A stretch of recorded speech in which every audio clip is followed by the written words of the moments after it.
जय हिंद दोस्तों। आज बात करेंगे ज्योग्राफी क्लास 12th चैप्टर 4 जिसका नाम है मानव विकास। और आज इस वीडियो में आप सबके लिए full chapter line by line explanation कराने वाले हैं जो कि आपके बोर्ड एग्जाम के लिए बहुत ही इंपॉर्टेंट है। तो आप इस वीडियो को शुरू से लेकर अंत तक जरूर देखिएगा, क्योंकि अगर आप इस वीडियो को शुरू से लेकर अंत तक देख लेते हैं तो आपको ऑब्जेक्टिव प्लस सब्जेक्टिव में कोई भी दिक्कत नहीं होगा, प्लस आप बोर्ड एग्जाम में बहुत ही अच्छा से लिख पाएंगे, सब्जेक्टिव में भी और ऑब्जेक्टिव भी कलर कर पाएंगे। तो इस वीडियो को लगातार शुरू से लेकर अंत तक जरूर देखिएगा, क्योंकि आपको बोर्ड एग्जाम में अच्छा नंबर लाना है। तो अब चलिए हम यहाँ से स्टार्ट करते हैं। उससे पहले मेरे दोस्त एक बात और समझ लीजिए, चैप्टर 4 जिसका नाम क्या है, मानव विकास। मानव विकास का अर्थ क्या होता है? ये जो मानव है ना, क्या कर रहा है? विकास कर रहा है, जीवन में कितने चीज विकास ही कर रहा है। तो इसके बारे में आपको इस चैप्टर में फुल डिटेल के साथ समझाया जाएगा। अब चलिए मैं आगे चलते हैं। एक बात और समझिए, जो भी चीज़ आपको पढ़ाते हैं सब एनसीईआरटी बुक के द्वारा ही पढ़ाया जाता है। जैसे चैप्टर 1, चैप्टर 2 और चैप्टर 3 और चैप्टर 4 भी चल रहा है। और अभी तक आपने चैप्टर 1, चैप्टर 2 नहीं देखे हैं, जाके जरूर देख लीजिएगा, जिसका लिंक भी आपको आई बटन में या तो वीडियो के डिस्क्रिप्शन में डाल देंगे, वहाँ से आप जाके देख सकते हैं। जहाँ पर ज्योग्राफी प्लेलिस्ट मिलेगा वहाँ से जाके देख लीजिएगा। उसमें आपको किस तरह पढ़ाया, तो पहले सबसे पहले नोट्स पढ़ाए जो कि अभी एक्सप्लेनेशन करा रहे वो, उसके बाद सब्जेक्टिव कराए, उसके बाद ऑब्जेक्टिव कराए। अगर आप इस प्रकार पढ़ते हैं तो आपको बोर्ड एग्जाम में अगला टॉपर आपको होने से कोई भी नहीं रोक सकता है। तो जाके जरूर देख लीजिएगा चैप्टर 1, 2, 3, ठीक है। और अभी तक चैनल को सब्सक्राइब नहीं किया, सब्सक्राइब कर लीजिएगा, बेल आइकन को ऑल जरूर कर लीजिएगा। एक बात और कहेंगे, अगर आपको क्लास 12th का ऑल नोट्स चाहिए, जैसे मॉडल पेपर, क्वेश्चन बैंक, सभी जैसे हिस्ट्री, ज्योग्राफी, पॉलिटिकल साइंस, सभी के सभी चीज़ मिलेंगे, आपको इस नंबर पे एक बार संपर्क करना है, जहां पर आपको टेस्ट देने का भी मौका मिलेगा। सिर्फ आपको इस नंबर पे संपर्क करना है। अब चलिए हम यहाँ से स्टार्ट करते हैं। और यहाँ पर पॉइंट नंबर आपको क्या करना है, कॉपी में नोट करते हुए चलना है, ताकि आपका जब आप मान लीजिए कभी देखने का मन हुआ तब देखिएगा तो आपको प्रैक्टिस हो जाएगा, ठीक है। चलिए यहाँ पर क्या कह रहा है, वृद्धि और विकास क्या है। वृद्धि और विकास क्या है, what is growth and development. ऐसे तो समझ में नहीं आ रहा कि वृद्धि भी होता है और विकास भी कहते हैं, कि यहाँ पर वृद्धि इतना हो गया, यहाँ पर इतना विकास हो गया। अब समझिए, यहाँ पर आपको समझ में आ जाएगा। तो यहाँ पर क्या करा है, वृद्धि तथा विकास दोनों समय के संदर्भ में होने वाले परिवर्तन को प्रदर्शित करता है। किसको प्रदर्शित करता है मेरे दोस्त? समय के साथ। क्या करते हैं? समय के साथ। किसको? वृद्धि और विकास जो भी चीज होता है वह समय को प्रदर्शित करता है। किसको करता है? समय को। वृद्धि तथा विकास एक दूसरे के समान नहीं है। क्यों? देखिए, इसके कारण भी याद दिया हुआ है और आपको समझ में भी आएगा 100%, इतना उम्मीद दिलाती है ये वाला, ठीक है। जैसे में देखिए क्या लिखा है, यदि किसी निश्चित समय में नगर की जनसंख्या 1 लाख से बढ़कर 2 लाख हो जाती है, जैसे एग्जाम्पल में आपको देंगे फिर बाद में, हो जाती तो उसे नगरीय जनसंख्या की वृद्धि कहा जाता है। लेकिन नगर में हुई जनसंख्या वृद्धि के सापेक्ष यदि आवास सुविधाएं, मूलभूत सुविधाएं तथा अन्य विशेषताओं में वृद्धि नहीं होती है तो इस वृद्धि को विकास नहीं, विकासहीन कहा जाता है। अब इसके आगे समझिए क्या कहने का अर्थ इसका है। देखिए, एक जैसे बिहार ही मान लीजिए, बिहार हो गया, ठीक है। यहाँ पर 1 लाख जनसंख्या है और यहाँ पर जनसंख्या कितनी हो जाएगी? 2 लाख हो जाएगी।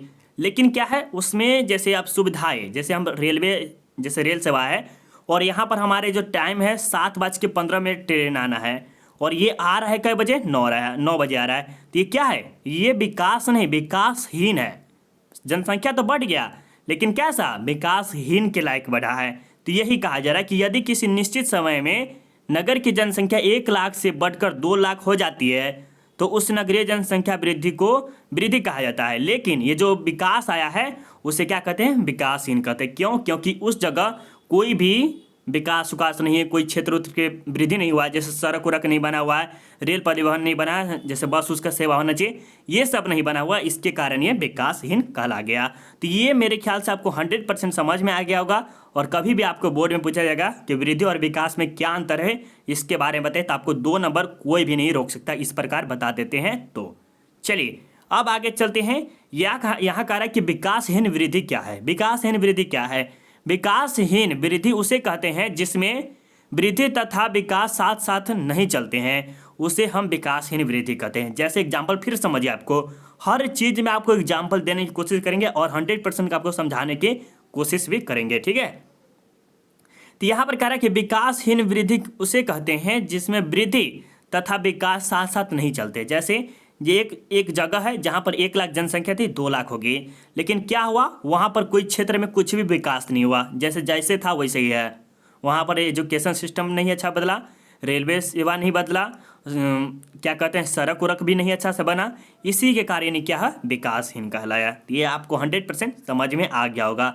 चलिए अब यहाँ पर आपकी बहुत ही MVBI यहाँ से पॉइंट आपको आएंगे। क्या आएंगे, MVBI ये सब पॉइंट है, तो इसे जरूर अपने माथे में सेट कर लीजिएगा, ठीक है। चलिए, मानव विकास की अवधारणा, कॉन्सेप्ट ऑफ ह्यूमन डेवलपमेंट, क्या है, कॉन्सेप्ट ऑफ ह्यूमन डेवलपमेंट। जो मानव है वह विकास कर रहा है, उसके बारे में बात करेंगे।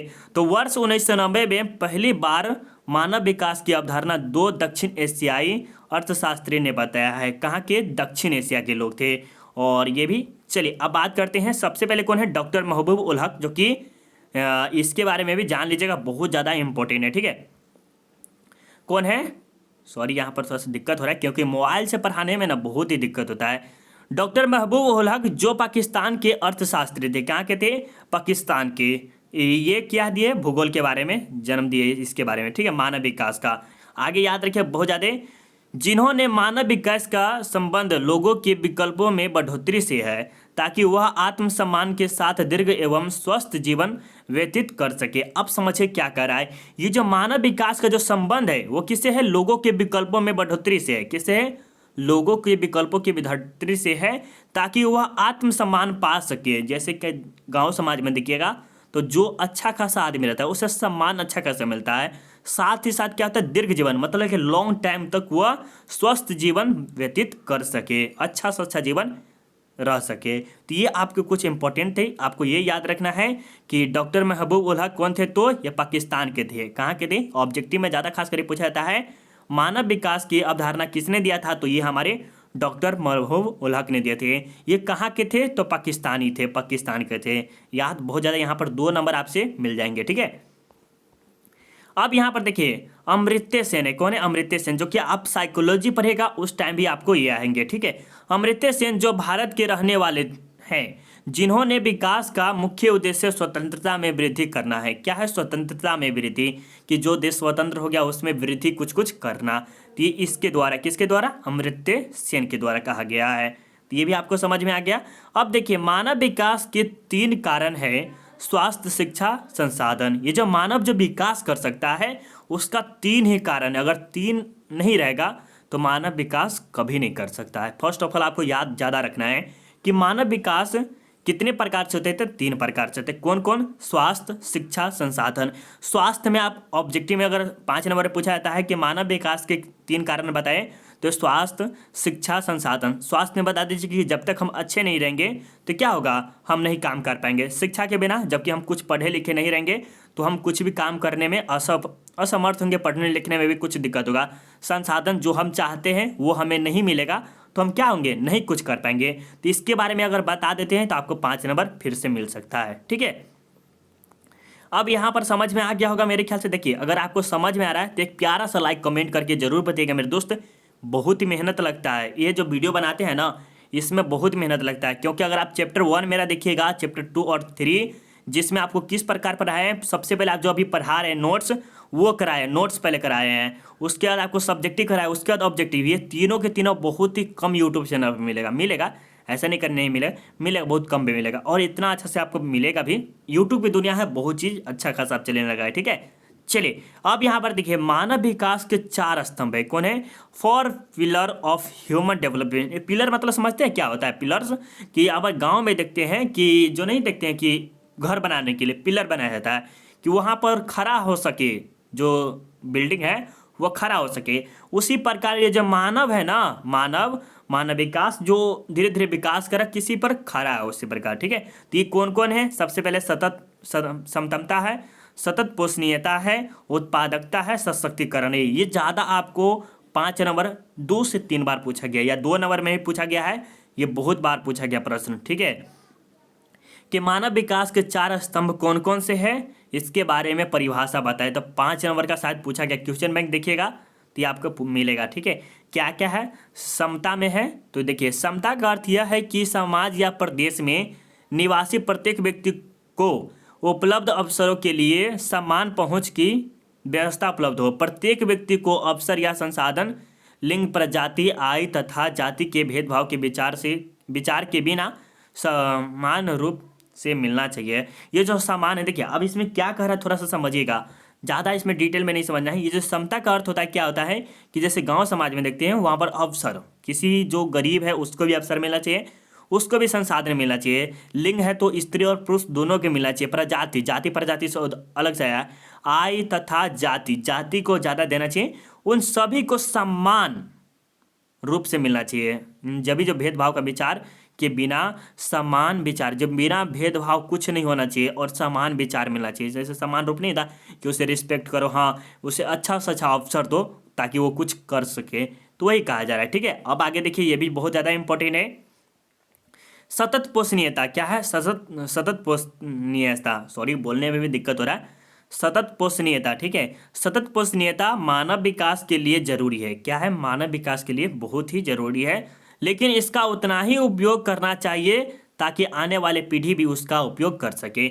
मान लीजिए सतत पोषणीयता का उपयोग एक ही दिन में हम पूरा नहीं, तो मान लीजिए कि एक 90 दिन में, ठीक है, 90 दिन में पूरे जंगल उंगल को काट दे एक लाख से, मान लीजिए, तो यह क्या होगा? हमारे पीढ़ी के लिए समाप्त हो जाएगा। तो यही करा कि सतत पोषणीयता का उपयोग उतना ही करना चाहिए जो कि हमारे आने वाले पीढ़ी है उसका भी वो लाभ उठा सके। ठीक है, अब चलिए उत्पादकता। उत्पादकता मतलब कि प्रोडक्टिविटी, जो उत्पादकता का अर्थ श्रम तथा कार्य से है। क्या है? श्रम तथा कार्य से। श्रम मतलब जानते हैं ना, कार्य मतलब क्या होता है, ये जो तो आप जानते हैं। मानव अनेक प्रकार के कार्य करके उत्पादन को वृद्धि कर सकता है। क्या है? उत्पादन करके अनेक प्रकार की वृद्धि कर सकता है। जैसे धान, गेहूं, चावल, ये सब, सॉरी धान, गेहूं और मक्का, गाजर, ये सब फलना चिलना कुछ सब करे, क्या कर सकता है? उत्पादन कर सकता है। कौन? किसान। किसान कर सकता है और भी कार्य करके कर सकता है। ठीक है, ये भी आपको समझ में आ गया। और ये आपके सशक्तिकरण है जो कि इम्पोर्टेंट है। सशक्तिकरण का अर्थ यह है कि मानव को अपना विकल्प चुनने की शक्ति है। क्या है? सशक्तिकरण का अर्थ होता है कि मानव को जो है विकल्प चुनने की शक्ति है, कोई भी चीज चुन सकता है। सामाजिक तथा आर्थिक दृष्टि से पिछड़े हुए समूह को विशेष शक्तिकरण प्रदान किया जाए। और जो अति पिछड़े हैं, पिछड़े जैसे देखिए पिछड़े हुए समूह को या आर्थिक जो दलित परिवार के, उसे क्या देना चाहिए? सशक्तिकरण प्रदान किया जाना चाहिए। तो ये कुछ इंपॉर्टेंट थे। देखिए ये अगर आपको समझ में अगर 5 नंबर सही में चाहिए तो हम आपको ये जरूर बताएंगे कि आप इस नंबर को बहुत बढ़िया से नोट्स कर लीजिएगा। ये सब जो देख रहे हैं ये वाला आपको 100% में तो नहीं है, तो बट 80% आपको आने का चांस बहुत ज़्यादा है। देखिए क्वेश्चन बैंक आपको बहुत बार पूछा भी गया। ठीक है, चलिए एक बार और बता दें कि अगर आपको क्लास 12 का ऑल नोट चाहिए तो आप हमें इस नंबर पे जरूर संपर्क कर सकते हैं। फ्री ऑफ कॉस्ट लगेगा, बात करने का पैसा बात करने का नहीं लगता है। ठीक है, अब यहाँ पर देखिए, यहाँ पर क्या कह रहा है कि मानव विकास का उपागम क्या? Approach to human development. Approach to human development, इसके बारे में समझते हैं। मानव विकास का उपागम 4 है। क्या है? मानव विकास का उपागम कितने? 4 है। आयु उपागम, कल्याण उपागम, न्यूनतम आवश्यकता उपागम, क्षमता उपागम। इस सब के बारे में आप खुद जब एनसीईआरटी बुक खोलिएगा तो उसके देखिए आयु उपागम में क्या होता है? इनकम के बारे में। कल्याण के बारे में किसी का कल्याण करना। न्यूनतम मतलब कि मध्यम नहीं समझते, वो हो गया। क्षमता कि हमारे पास क्या क्षमता है उसके बारे में बताया जा रहा है। तो ये भी आप सबके खुद माइंड में सोच के बताइएगा कि आय मतलब पैसा होता है। कल्याण मतलब कि किसी व्यक्ति का कल्याण करना, सेवा करना, यही कहलाता है।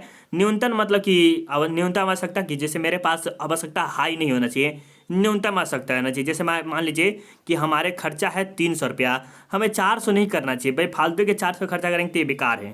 300 ही करके हम काम चलेंगे, तो उसे ही न्यूनतम आवश्यकता बोलते हैं। ठीक है, क्षमता के बारे में हो गया कि किसी क्षमता कोई चीज़ होना चाहिए कि हम ये कर सकते हैं। ठीक है, ये आपको समझ में आ गया होगा। अब यहाँ पर देखिए मानव विकास का मापन। क्या है? मानव विकास का मापन, मेजरमेंट ऑफ ह्यूमन डेवलपमेंट। क्या है? इसके बारे में समझिए, बहुत ज़्यादा इंपॉर्टेंट है।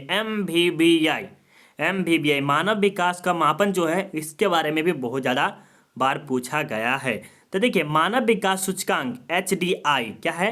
HDI human development index. क्या है? ह्यूमन डेवलपमेंट इंडेक्स स्वास्थ्य, शिक्षा और संसाधन के द्वारा तैयार किया जाता है। किसके द्वारा किया जाता है? स्वास्थ्य, शिक्षा, संसाधन। ये जो अभी जस्ट आपको बताए थे, मानव विकास कितने प्रकार से हो सकते हैं? 3 प्रकार से। कौन कौन? स्वास्थ्य, शिक्षा और संसाधन के द्वारा। और ये इसमें से एक भी चीज कमी है तो मानव विकास कुछ भी नहीं कर सकता है। ठीक है, तैयार किया जाता है। यह क्रम जीरो और एक के बीच होती है। जैसे आप देखिएगा इंटरनेट के बारे में पढ़िएगा, अगर अभी तो इंटरनेट के बारे में आप तो कुछ जानते भी नहीं होंगे, फटाफट बता देते, लेकिन जब इंटरनेट में हम भी पढ़े हुए थे थोड़ा मोड़ा, तो इसको पता है कि जीरो से लेके क्या होता है, ये जो होता है ना, जीरो से लेके 1 पे जाता है। इसका कुछ नाम है बट हम थोड़ा मोड़ा जानते हैं। जीरो से लेके 1 पे जाता है, फिर 1 से लेके 0 पे जाता है। यही डाटा के बारे में बताया गया था। थोड़ा सा हम जानते हैं, DCA किए हुए थोड़ा मोड़ा, बाकी से नहीं किए हुए हैं। ठीक है, छोड़ दिए थे।